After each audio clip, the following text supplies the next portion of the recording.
నమస్తే, అందరూ ఎలా ఉన్నారు? నేను మీ రాజేశ్వరిని. వైజాగ్ ఫుడ్ ఫెస్టివల్కి వెళ్ళాను. చాలా బాగుంది, చాలా రష్గా ఉంది. అనుకోకుండా వెళ్ళడం అయింది. అయితే మేము లోపలికి వెళ్తుంటే వీళ్ళు వాళ్ళ జెండా పట్టుకొని గెంతులేసుకొని ఎగురుకుంటూ బయటికి రాగానే అందరికీ వీళ్ళకి ఏమైందా అని చూస్తున్నారు. ఎందుకంటే ఇది అవసరం లేని పబ్లిసిటీ అనిపించింది. అయితే వీళ్ళ దగ్గరికి వెళ్ళినప్పటికీ ఫుడ్ ఫెస్టివల్లోనూ వాళ్ళ ఫుడ్ కనిపిస్తుంది, అంటే మన పప్పు సాంబార్ కనిపించినట్టుగా అనిపించింది.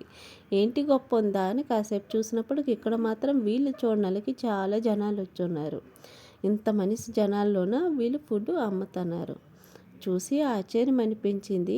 ఏమీ గొప్ప ఏమీ లేదు, మన ఇండియన్ సలాదు, బీట్రూట్ జ్యూసు, దుంపల కూర, దేశీ చనా ఇవే ఉన్నాయి. కానీ ఒక మనిషికి 50 రూపీస్కి ఫుడ్ ఇస్తున్నారు ఫుడ్ ఫెస్టివల్లోన. అంతా బాగానే ఉంది, కానీ వీళ్ళది కొంచెం సేల్ అవ్వలేదని అనిపించింది.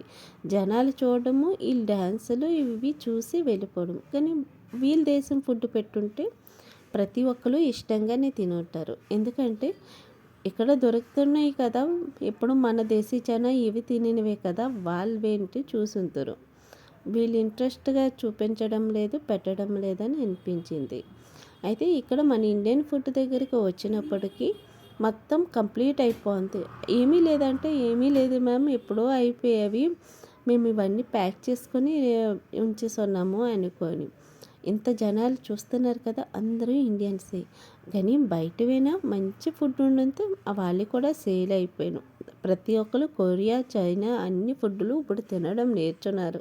మన ఇండియాలో దొరుకుతున్నాయి. వీళ్ళు ఇండియా ఫుడ్ పెట్టారనుకొని కొంచెంగా ఆలోచించడం అయింది.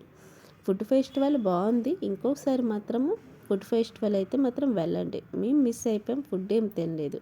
Thank you for watching.